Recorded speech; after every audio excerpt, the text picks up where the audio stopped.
Lieutenant Governor, can you hear us there in Vegas? Loud and clear. You're loud and clear too. All right. Good morning.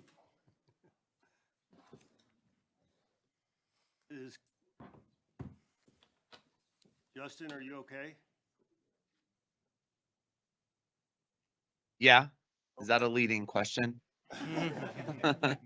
What have you heard? You look like you were in deep thought there. All right, if we're ready, we'll go ahead and proceed. Looks like it's the bewitching hour. I'll call to order the Transportation Board of Directors meeting scheduled for today, September 9th, 2024 at 09:30. And we'll call the roll. Yep. Ms. Larkin. Good morning. Governor Joe Lombardo, Present. Lieutenant Governor Stavros Anthony, Here. Controller Andy Matthews, Here. Member Virginia Valentine, Here. Member Frank Lepre, Here. Member Justin Culp, Here. and Member Gary Perea. Here. Governor, you have a quorum. Thank you. We will move on to agenda item number 2, first opportunity for public comment. Public comment may be provided in person or by calling 775-888-7440. The call will be placed in a queue and the caller will be notified of their turn for comment. The first public comment is limited to comments on items on the agenda. No action may be taken upon a matter raised under public comment period unless the matter itself has been specifically included on an agenda as an action item. And I will impose a 3-minute time limit. Do we have any public comment there in Las Vegas? None at this time, Governor. Do we have any here in Carson City? No, sir. Nothing online or on the phone? Not for the first. Okay. We'll close public comment and move on to agenda item number 3 and receive the director's report, informational only item. Ms. Larkin. Okay, good morning. So we're going to start off basically giving an update on the 2024 traffic fatalities. We are not really headed in a good direction. We have about a 7% increase in overall fatal crashes compared to last year at this time. The majority do occur in Clark County. That's also obviously where the largest top population base is. Speed and impairment remain the largest contributing factors, but also pedestrian and motorcycle crashes have also increased. So our main focus areas to address this are really intersection safety, looking for particularly the vulnerable road users, and we're also doing a strong focus on increasing passing lanes projects. Next slide, we also want to say we're actually saying goodbye to our summer public service interns. This has been a very successful program over many decades. We bring in anywhere from 43 and up public service interns. These are basically college students that come in. They work at the end of the semester to the beginning of the semester over the summer. We have them all over the state. Actually, the minimum qualifications is graduation from high school, and you have to be enrolled in college in order to participate. We take them all across the board. We do engineering, environmental engineering, design. We also take them in traffic. We take them in planning. We take them in accounting. We take them in business areas. We pay competitively in this area and have, but again, we've had many senior and executive leadership positions filled by people who started as summer interns. Next, we had the Tahoe Summit where Transportation Secretary Pete Buttigieg came out with a really focusing on connecting Tahoe, investing in transit trails and technology for the future. This is an annual event that really focuses on basically the transportation environmental stewardship throughout completely around the lake. And it's bipartisan, so we have both Nevada and California representatives there. And we also, on the next slide, we want to recognize many of our partner successes. So in Southern Nevada, with the RTC of Southern Nevada, they did a groundbreaking for the Maryland Park bus transportation. So it was again, Pete Buttigieg attended. and many members of the Nevada's federal delegation. This was also, it's a $378 million investment along the Maryland Parkway. So again, kudos to RTC of Southern Nevada and working on the partnership with them. And on the next slide, we move up to Northern Nevada, where we did, again, Pete Buttigieg also attended, but this is the Arlington Bridge groundbreaking. This will replace two structurally deficient bridges, which were built nearly a century ago, and actually have the worst structural rating of any bridges in Washoe County, which means they were still structurally sufficient. They're not ready to break, but it is time to replace them. They'll be spanning the Truckee River in Reno's downtown River Rock district and will feature flood mitigation measures and improved bicycle and pedestrian connectivity. And then next, our favorite topic of the day is Nevada Shared Radio System, the P23 upgrade project. 25. Thank you.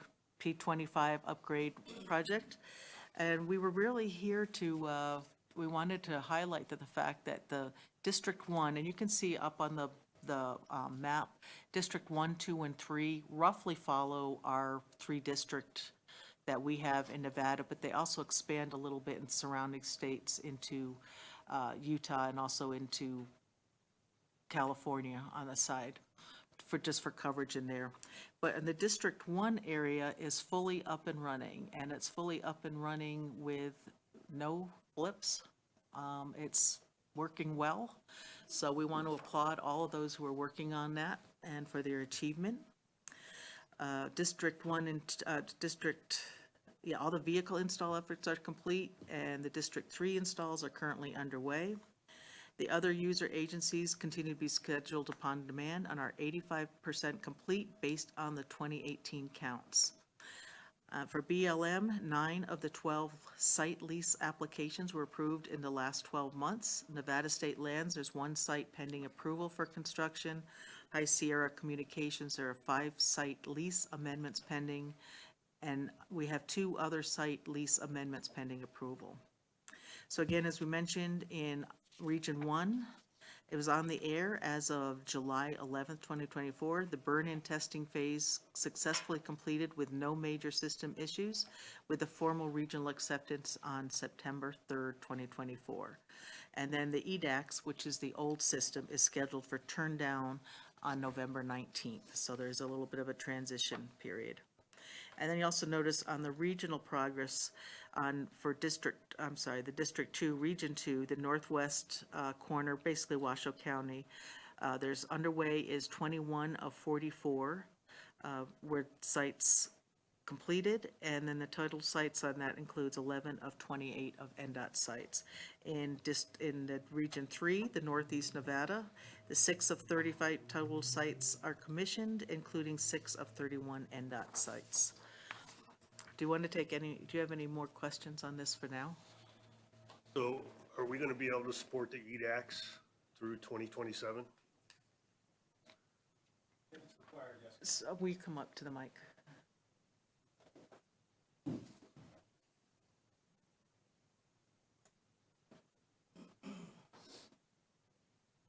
This is Jake Grivetz. He is the manager for NDOT covering this project. Good morning, Governor. Members of the board, Jake Rivette, NDOT Traffic Operations for the record. If required, EDAX could be supported throughout 2027. Our intent is to turn down the channels with a decommissioning effort following approximately 12 months after turn down to enable our using agencies the opportunity to come on board if they choose to do so. So we won't be fully interoperable till 2027? Negative. Because we have an EDAX migration gateway on board the new system, anybody that is currently on EDAX has full capability today. And as we migrate over to P25, any late joiners still have the opportunity to speak to using agencies or other divisions within their department that have already cut over to P25. So maybe I'm confused on the technology, Jake, but how is EDAX talking to a digital system? So EDAX is actually a digital system. EDAX stands for Enhanced Digital Access, sir. So we have what is known as an EDAX migration gateway, which is a bridge between the old system and the new. And all of the EDAX traffic gets pushed through that migration gateway to enable communications with P25.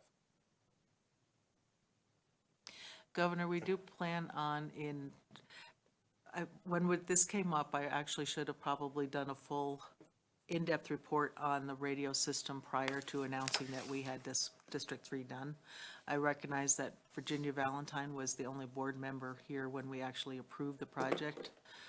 So we will have an in-depth presentation at the October board meeting to start literally from the history, go through it, and get everyone on the board up to speed.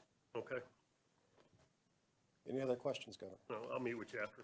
Thank you, sir. Thank you. Must, Go ahead. communicate. We,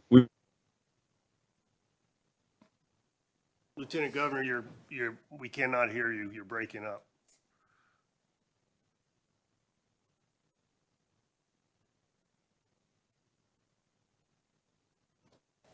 Hey, Jake, can you come back up in case he has a question for you?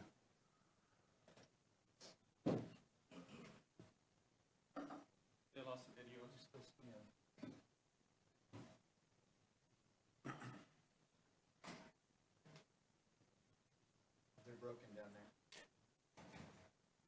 What was that? Got a text saying they're broken down there. While we wait, hopefully they get their connection back, I would like to add on the progress report that we have entered into negotiations with the Utah Communications Authority to join our two new systems together to enable cross-border communications. This will enhance comms along the Nevada eastern border and in the Arizona corridor on I-15 to enable public safety, law enforcement, EMS providers to be able to talk to their neighbors on either side of the border. We've already provisioned one circuit going to the Reno core, and Utah is provisioning a circuit to the Las Vegas core. Each representative will be responsible for maintaining those links, and it will ensure access almost the entirety of the north-south border of the state.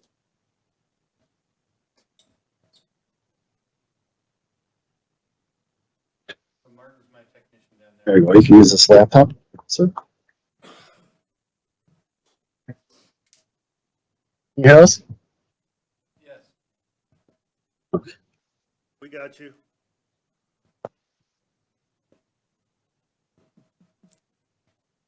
Yeah, you might get.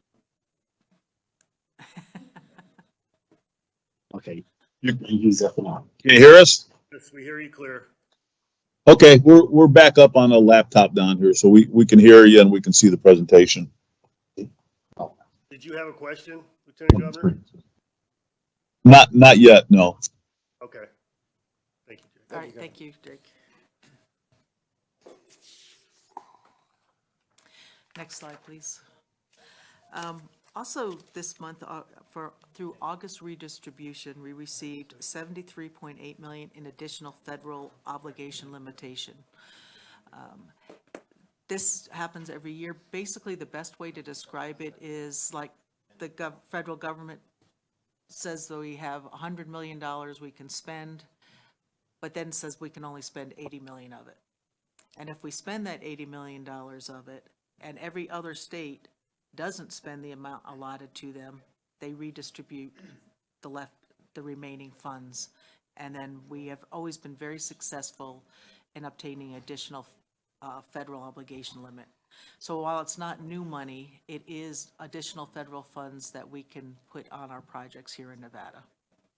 And they will be dispersed in several projects throughout the state. So some in the North Valley, some in the south, and some in rural areas.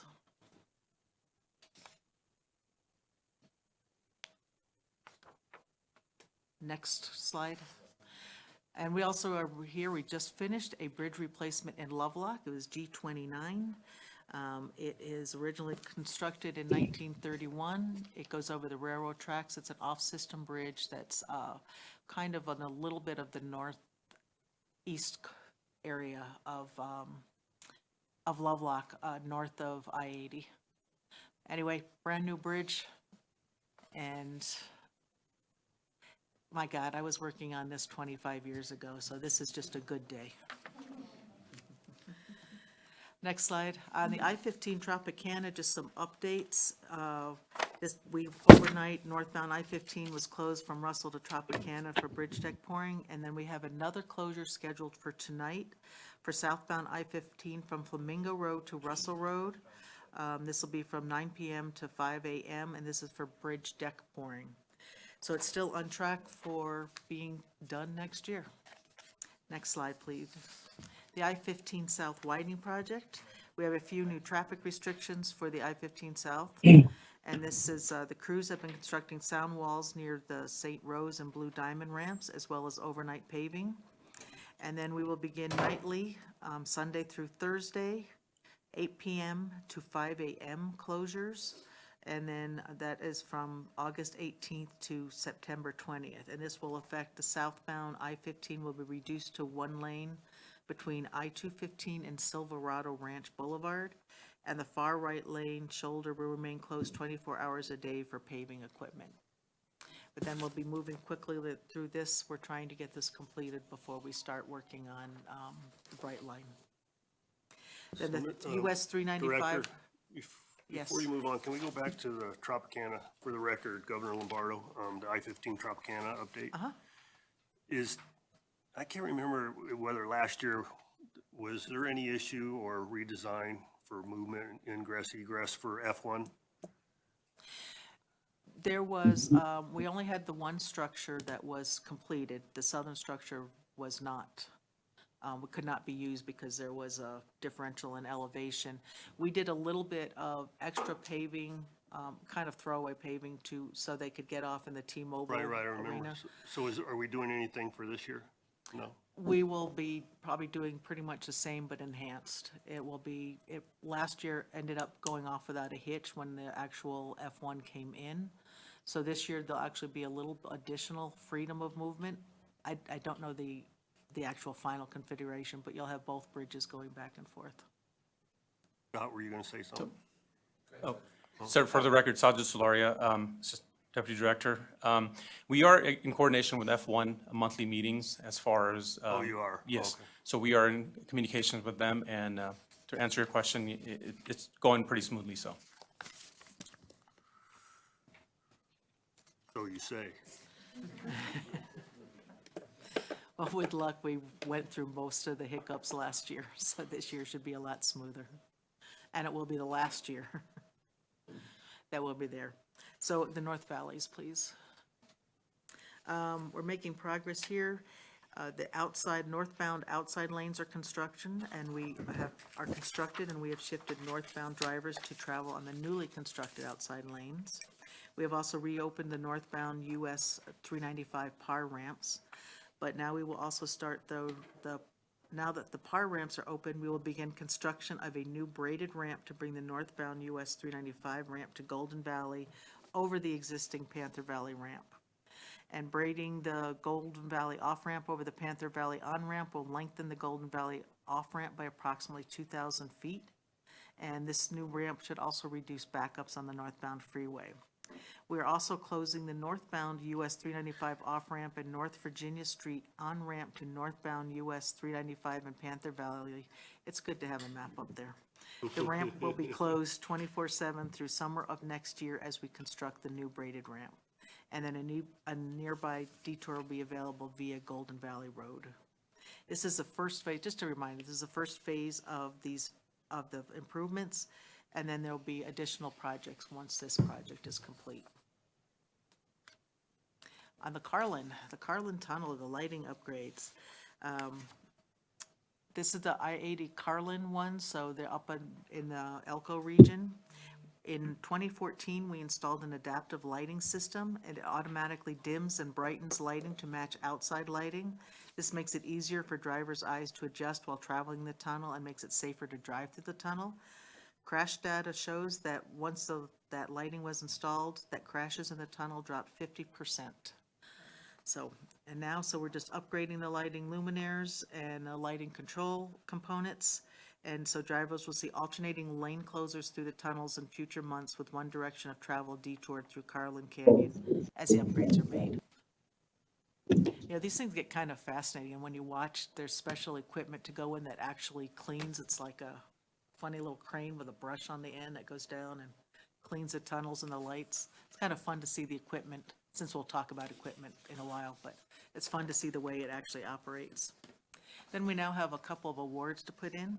So on the Transportation Systems Management and Operations Award, we are the 2024 TISMO Award winner.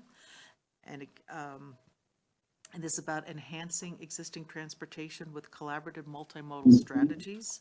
We wanted to leverage limited resources and preserve and enhance transportation capacity, security, safety, and reliability.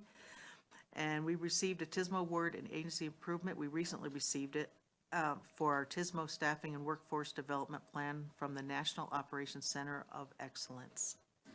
So our TISMO partnerships and plan were recognized for teamwork, combining our vision with local expertise to create a plan that is already making a significant impact in the industry and helping serve the transportation system management. So congratulations to our TISMO division.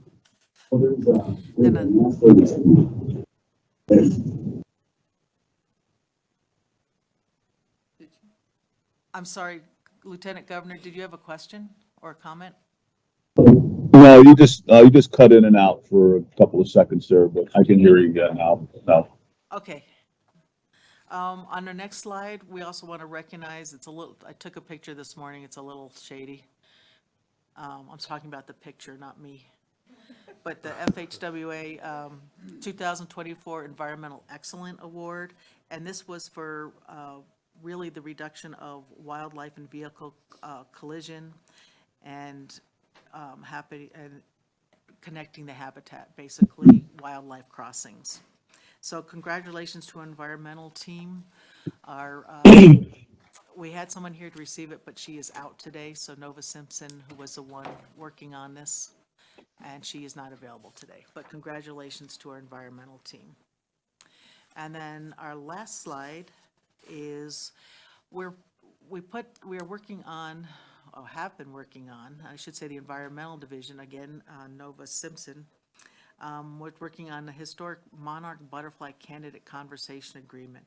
Basically what this does, they've been working on it for about 5 years, and we take care of, within our right-of-way, we take care of providing the right kind of vegetation and stuff to provide the food for the monarch butterfly on there.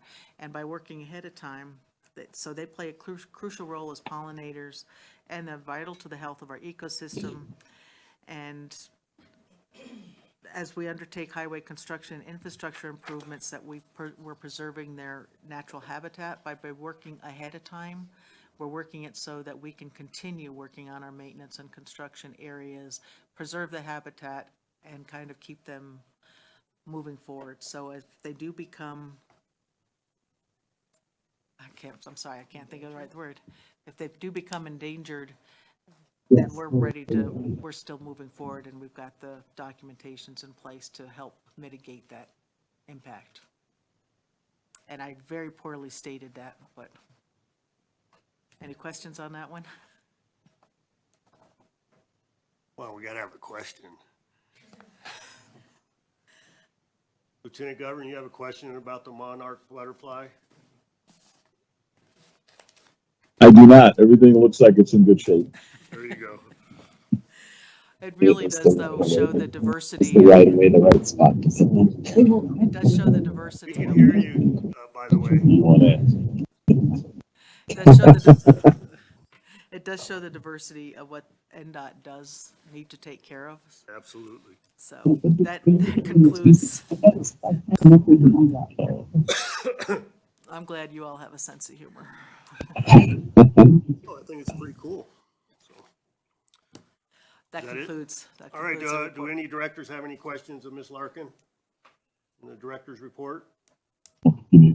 Member Valentine, I also think that's very cool. So butterflies are climbing the seniors. I think that's great. We're helping into the projects because that is where they will be noticed. Hey, Virginia, you're gonna have to get next to the microphone. You can have to talk into the On computer. this microphone. Thank you, Governor. I just said I think that's terrific. There's been a decline in monarch butterflies over the years, and the fact that NDOT is putting milkweed where the monarchs can lay their eggs and eat the leaves, I think is terrific. So thank you. Awesome. Thank you. And just so you know, that bike is always open, so be careful. All right, if there's no questions of the director, we'll close agenda item. It's informational item only and move to agenda item number 4, consideration of approval of the August 12th, 2024 Nevada Department of Transportation Board of Directors meeting minutes for possible action. Do any directors have any concerns or deletions or omissions to identify?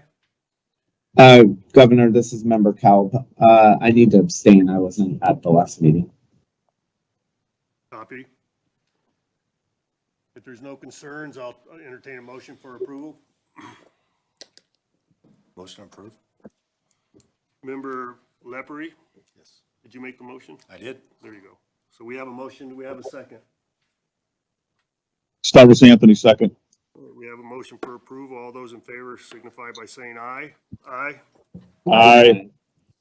Motion passes. And we'll move now on to section 2, the consent agenda, with the Governor? omission or the removal of item number 5. Is that Yes. correct?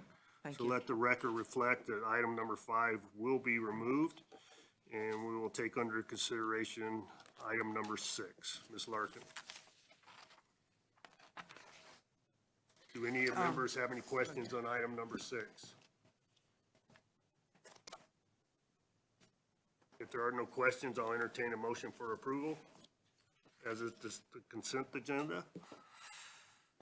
This is Gary Purdy. I'll make a motion to approve the consent agenda with the exclusion of item number 5. And do we have a second? Cyrus Anthony, second. All right, we have a motion. All those in favor signify by saying aye. Aye. Aye. Any against, nay? I don't know if I heard every aye. Any against, nay? Hearing none, motion passes. We will move on to agenda item number 7, consideration of approval of legislature approved fiscal year 2024 vehicle replacement and procurement of vehicles. All right, Governor, I will be making this presentation in place of Jay Pullen, who cannot be here today. Also, though, in the audience, I want to recognize Wayne Miller. He's our Equipment Division Superintendent. So he'll be here to answer any particular questions, particularly if you start asking about classes of different types of equipment. Where's Wayne? Right there. Oh, there you are. All right, so basically in the packet today, you have our request for the list of equipment that we want to replace and pay for. Anything over $50,000 does come to the board for approval. And you have a complete listing there, but to go kind of through our measurements. So the performance measure for that, we have, NDOT fleet has 2,790 units. This is licensed units. We still have some other trailers and stuff that are not licensed, but these are all of our licensed units. And of that, just under 1,500 meet the criteria for replacement. So over 50% of our fleet is eligible to be replaced. Replacement criteria is age and/or miles or hours used. And I want to say that we make sure that we meet both the criteria. We don't do a and/or.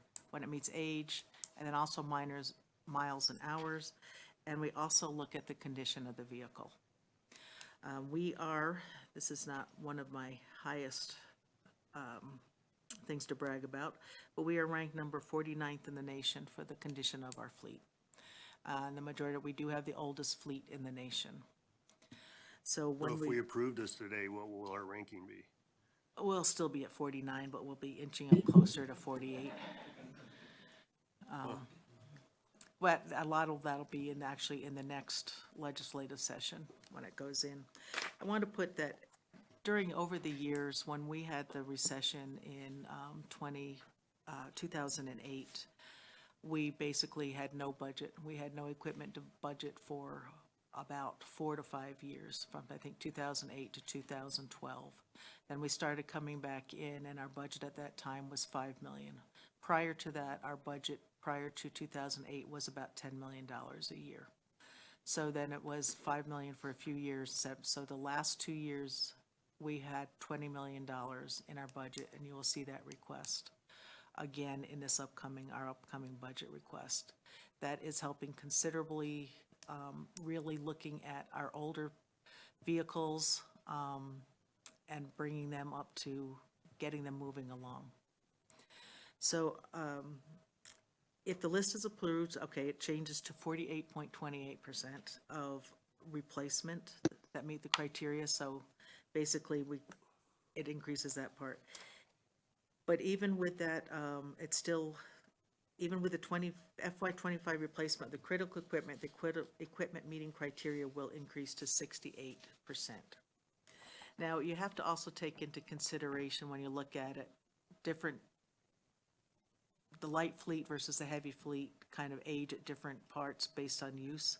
So sometimes when you're looking at the percentage of criteria, if we replaced a lot of the light fleet, it could change it differently than if we replaced some of the heavier fleet, because the heavier fleet is several $100,000 each, so it just takes more to do it. So if you look on the next slide, you can see over the years of looking at 2020, we were at 49%, and then in 2023, it went up to 55% and 52%.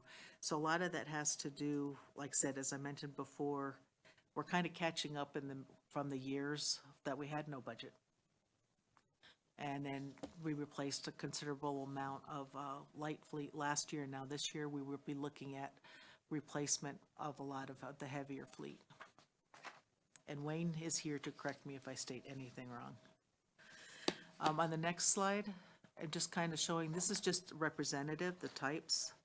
So a class 11 is miscellaneous trucks, diesel powered. A class 13 is a tandem axle dump truck. Basically, we order by the classes, and we wanted to make sure, if you weren't familiar, that you had an idea of what we were going for.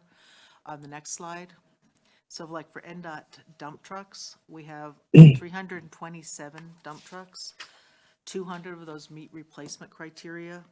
In our proposed equipment purchase, we are replacing 9. And that brings basically the needs replacement down to 58%. Next slide, loaders. And what you're usually seeing in most of this is an existing one and a new one that would be coming in. So we have 148 loaders in our fleet, 78 meets replacement, so 53%, we're replacing 3. And then the NDOT street sweeper, we have 73 of these, meeting replacement is 62, 85%, we're placing 6. This really is a very critical one, but they're almost $600,000 each. So that's a big part of the budget. This is critical for the non-attainment areas, Washoe and Clark, so for air quality and water quality around Lake Tahoe. It's the same type of mitigation, but they're PM10 compliant, and they don't have a very long lifespan. Really, they only go about 7 years. It's 6-7 years for replacement. We end up using them longer, but usually when we get new ones, we move them in the critical areas and we move the sweepers out and the other sweepers out into non-attainment areas. The next one is the 1-ton trucks. These are 1-ton dump trucks. We have 105 of those, specifically the dump trucks there. These are some of our workhorses. This is really kind of your everyday going around workhorse going there. Some of them we have crew cabs where we also look to be able to transport crew around to different areas, particularly for trash pickup and other things in the median. So on the next slide, where does the old equipment go? Well, it goes to state purchasing for disposal, and they sell excess vehicles and equipment through local auctions. I think, Frank, you're familiar with these. And then the proceeds of the auction sales revert to the highway fund, but we also want to be clear, they don't go back for new equipment, they just revert to the highway fund. And on this last side is a summary. This is the full summary of the list of everything that we will be purchasing, and you do have that in your packet. And I would trust the packet more than I would trust the slide, although we've checked both a couple times. That concludes this. Do you have any questions on what we are purchasing? So we're requesting approval to purchase the list that, as listed in your board packet. I have a couple questions. Is it Wayne? Just identify yourself. Wayne Hello, Miller, for the I'm- record, Equipment Superintendent. Hi, I'm Board Member Lepre. Just a question, what is the criteria like for a small dump truck? What is it, mileage, age, or how do you do that? Or is it maintenance cost? It can be all three of those. For like for the 1-ton dump truck, like Yeah, the, if you want- like can you the pull it Ford. up, the picture you showed. So,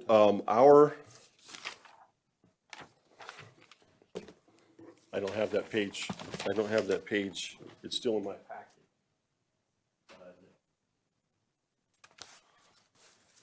I thought I grabbed what I needed. So for the 1-ton dump truck, the replacement criteria for that is, depending on when we buy them, we changed the criteria in 2003 when the trucks became more reliable. And so for the ones bought before 2003, the replacement criteria was 150,000 miles or 96 months. We changed that to 200,000 miles and 144 months. So we'll keep those for either 12 years or the 250,000 the 200,000 miles. And then that's when we'll dispose of them. Now, if we find some because of condition, if it will meet one or the other, but the condition is such that we're spending more money than would be feasibly responsible, then we'll replace that piece of equipment based on condition. But it's one or the other. Usually it's both of those criterias. Okay, and then do you keep maintenance on your vehicles too? So, Yes. I mean, what's the threshold on a truck like that on maintenance when you say it's too old? As far as like cost, I don't have that with me here at this time, but we can certainly make that available. Yeah, because the 1-ton's not too bad to replace, but you start replacing loaders and blades and things like that. What's your criteria on a blade? So I actually jotted down some notes because I was anticipating maybe a couple of questions. So for the motor graders, Yeah. we did the same thing before and after 2003. It's 17 years old. We're before 2003. Those bought after 2003, it's 25 years. And we have 24 in the fleet that are newer, that were purchased before or after 2003. We have 27, there's 24 that are, I don't have that. I've got 27 of them meet replacement criteria of the 51 in the fleet. We have 51 motor graders in the fleet. 27 of those meet replacement criteria based on the age, and 25 of those are older than 2003. How many hours do you guys, on average, do you put on your blades? On average, on a year, Yeah. it's not very many. The replacement criteria is 5,000 hours. And so you can imagine over 25 years, you know, it takes a while to get 5,000 hours. Okay. Thank you. Oh, The one thing I also wanted to add is that, and you will see it in there, for each class of vehicle, they will show the cost for leasing, the cost for rental, and the cost for purchasing, so over the life cycle of it.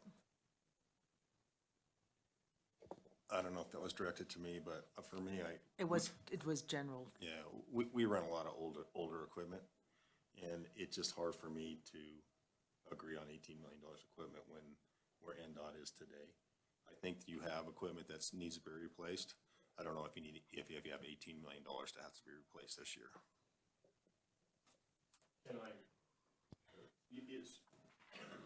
So for the record, Wayne Miller, Equipment Superintendent. You know, what we'd really like to see is the replacement of the plow trucks. We, you know, they work in the worst conditions.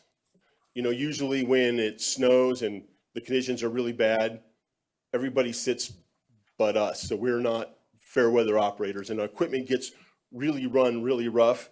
Part of the issue is, you know, we can say that maybe NDOT's not taking care of the equipment as well as we could. You know, and we have addressed quite a few of those issues. Some of them stem from requirements from environmental agencies who have shut down some of our wash racks because they're not upgraded. And so washing the equipment off is really difficult. I can give you, like on our plow trucks. Wayne, I Yes. don't mean to cut you off, but I totally agree with you on your plow trucks. Okay. You have to have them running because you got cold conditions, you got freezing weather, you need them for life and life safety. Totally get that. It's the other things that are on this list. I think you got to have a want list and a needs list. I think I got the want list, not the needs list. So if you got a needs list, I'm all for you. Okay. Actually, I would respectfully disagree. There has been so many, and I can't get into real deep into the point, but equipment is basically our tools and on there, but there's so much that has gone in there, and I think Wayne has been excellent at really starting to screen out what is really needed. There isn't wants on this. We're only asking for 3 motor graders out of the 27 that meet their criteria. I mean, we tried, I mean, if you give me 50 million, sure, we would replace a whole lot of stuff that we probably could get away with keeping for a longer time, but we're still trying to catch up from not having any money at all for several years and then only be having 5 million and then 7.5 million. And it doesn't go very far with the inflation and in the cost of equipment. Thank you. Thank you. Do we have any other director questions? So, for the record, Governor Lombardo,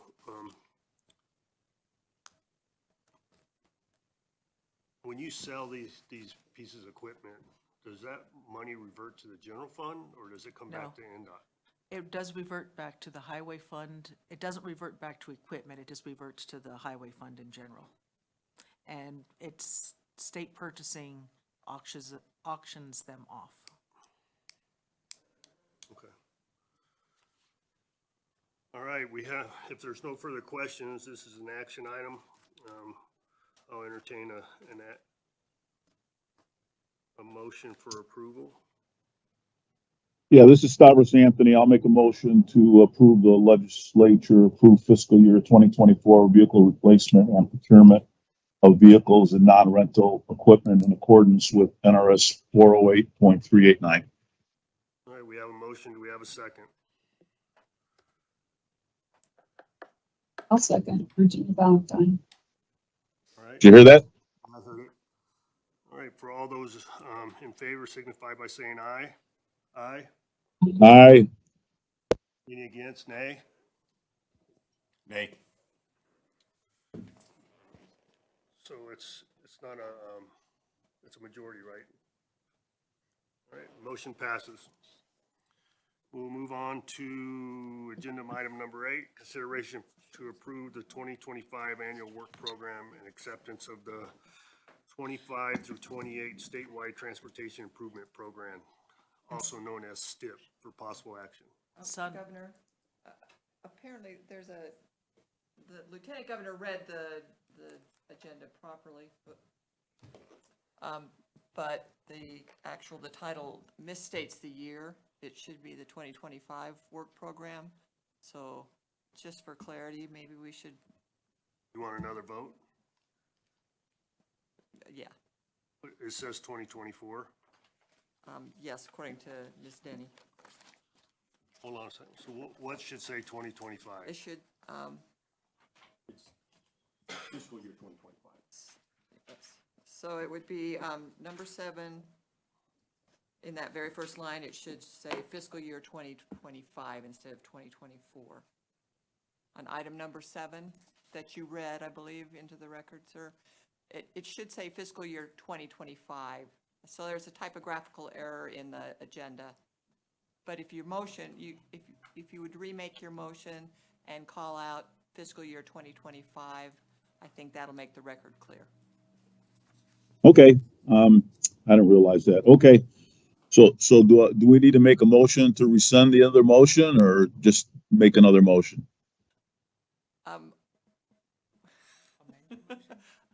Just amend your motion, and I think we can disregard the first vote. Okay, so I will amend my, initial motion, to include that the fiscal year is 2025, as part of that motion. So that will be my amended motion. Member Valentine, I second. All right, we have a motion on the table, so all those in favor signify by saying aye. Aye. Aye. Any against, nay? Nay? All right, motion passes. And for the record, the nay was Director Lepre.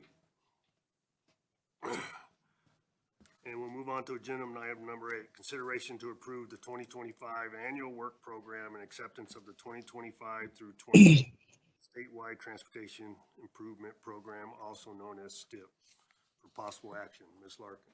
All right, Sandra Rosenberg, our Deputy Director for Planning and Administration, will cover this item.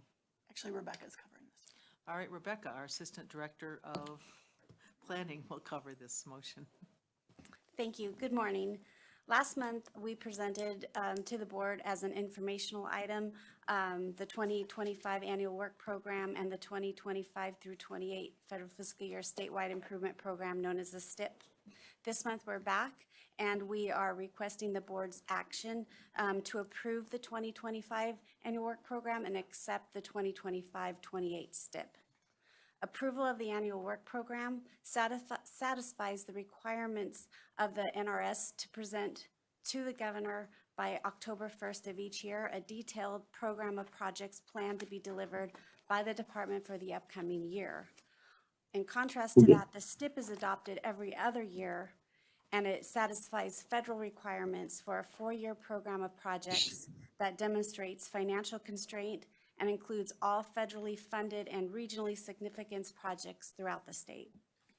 Both programs are developed utilizing our data-driven, performance-based approach outlined in the One Nevada Plan, and it allows for both qualitative and quantitative data to measure areas' needs throughout the state, and it helps us make informed decisions based on the needs that we have.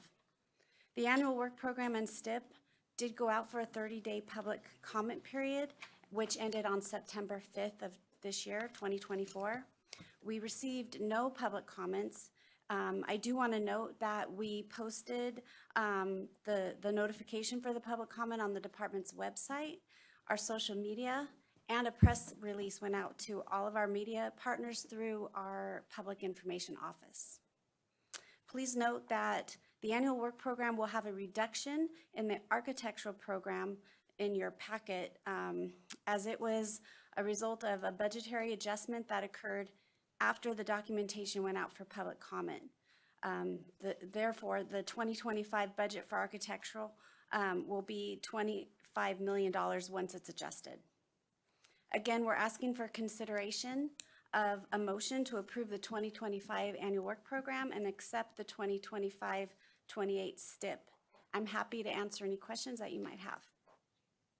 We have any director questions on the STIP?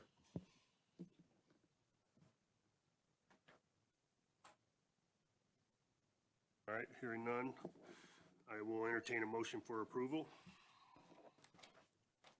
Yeah, this is Stavros Anthony. I will move to approve agenda item 8, the 2025 annual work program, acceptance of the 2025 through 2028 statewide transportation improvement program.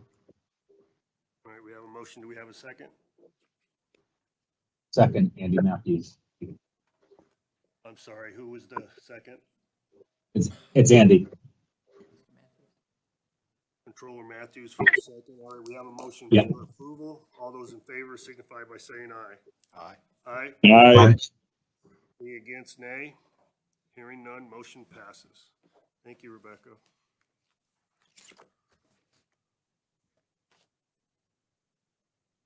All right, we'll move on to agenda item number 9, contracts, agreements, and settlements / judgments. Informational only item. Ms. Larkin. This is just a list of what I have signed over the past month. Is there any questions? Any questions from any directors on agenda item number 9?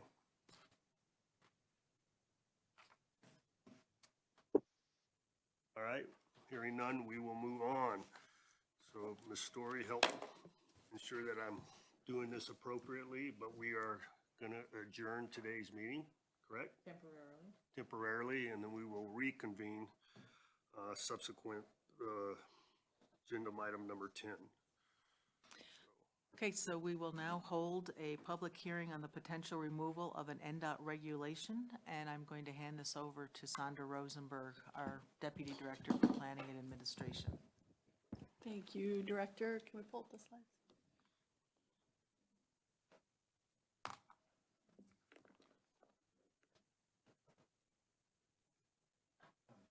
Okay.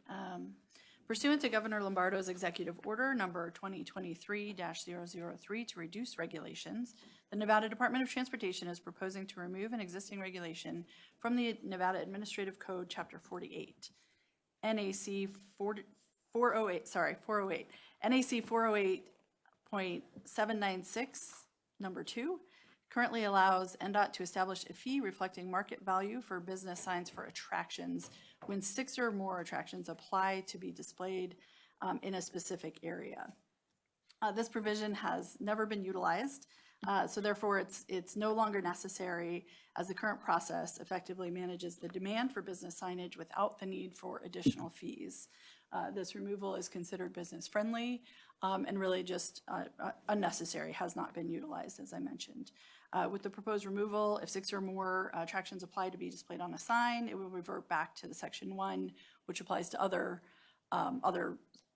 businesses as well, which basically determines which ones are placed on a sign based on location to that sign.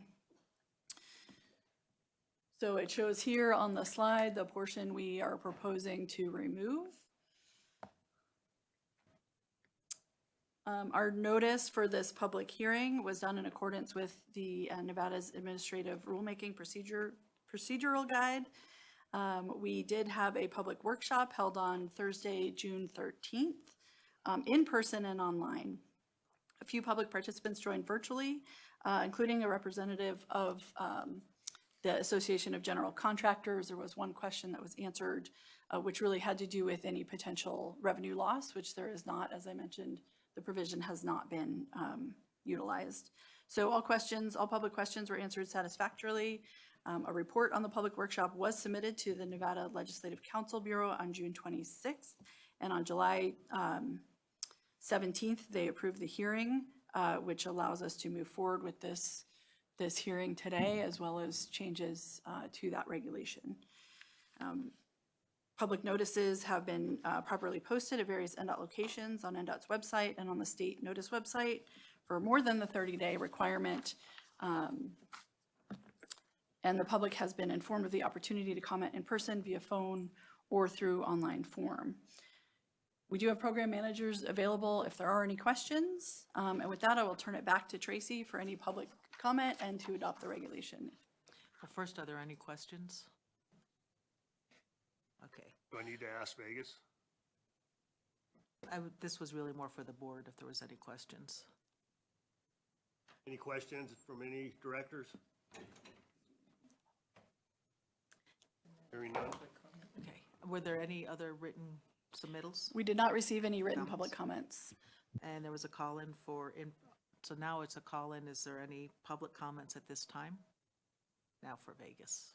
Is there any public comment in Vegas? Don't see any. Any here in Northern Nevada? Don't see any. Having considered information from our public workshop and public hearing, I hereby adopt this Nevada Department of Transportation regulation change, and this will now be submitted to the Legislative Council Bureau for final review. Does it go Governor, to the that council concludes it. bureau or the commission? You know the story? I believe it's the LCB. but- LCB. I think it goes to the commission That's after the fine, right? LCB. Well, either Senior way, Deputy- as long as it Senior Deputy proceeds. Attorney General Shane Chesney is marshaling this effort, and so he will get with the staff to ensure it goes to the right place. Well, that concludes the public hearing. So if we can reconvene? Yes, you may now reconvene Okay. as the Board of Transportation. All right, we will adjourn. Agenda item number 10, and then at this point, we will reconvene as Transportation Board of Directors. Date being the same, September 9th, 2024, and the time being approximately 10, 18, 19 hours. And we will reconvene with agenda item number 11, the executive session. Do we have any items for the executive session? We do not. All right, bear with me. All right, we will close agenda item number 11, move to agenda item number 12, the second opportunity for public comment. Do we have any public comment there in Las Vegas? We do not. Do we have any here in Good morning, Governor. Good Carson? morning, Good morning. trustees. I didn't imagine when I prepared this presentation that the Davis Creek fire would make this so much urgent and self-evident. At the time I prepared this comment, it was not even happening. It shows in real time how important it is that we keep our access roads open and don't reduce them to road diets. It also shows the need for Northern Nevada for more air support for firefighting. I listened to the news this morning driving here, and we are nationwide at a level 5, which means the resources are very, very much committed. And I've looked at a lot of videos over the weekend, and their air support could be much improved. So I'm presenting to you today, not something I did, but it's something that TahoeCleanAir.org, Doug Flaherty from Incline prepared a simulation of the evacuation emergency plan for Lake Tahoe. None of the agency wanted to do it, so this private person went ahead with his firefighter friends and prepared it. This is the first of a series of 3 or 4. It's North Lake Tahoe, Douglas County, East Shore, and South Lake Tahoe will follow. So I will submit this for the record, and I would really appreciate you reading it. It's written very well, and it gives an impression that is scary, given we have a major fire threatening Reno. It shows how Incline and Tahoe City, as well as Kings Beach, would be taken up to 13 hours to evacuate, given the current roads. And they look through all the different scenarios. If one of the roads closed, if 2 of the roads are closed, and they go through all of this. And I also sent you a link on the webpage so you can look at it on your computer. It's a very impressive work, and it should be taken to heart and acknowledged by anything you do. Thank you for your attention. Thank you. Any other public comment here from Carson? Do you have anybody online or on the phone? No? All right. We will close the second opportunity for public comment and move for adjournment for possible action. So I'll make a motion for adjournment. Do I have a second? Second, Stavros Anthony. Thank you, Styros. All those in favor signify by saying aye. Aye. Aye. Aye. Thank you, everybody, for your participation.